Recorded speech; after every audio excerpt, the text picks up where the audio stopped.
chiều mất đắng cứ phải cố gắng, đời biết đâu mai đây thăng hoa giàu sang. Nhiều năm qua ta sống như một kẻ ngông cuồng, vấp ngã lôi cuốn ta. Màn đêm đang buông xuống xa đọa vết trượt dài, bạn nó vây lấy ta.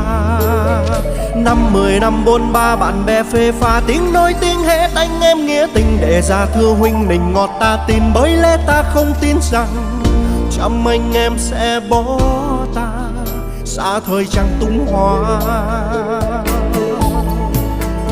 Bạn bè ta lắm tiếng ngoan hiền bởi ta giàu, bốn phía thân tới trời.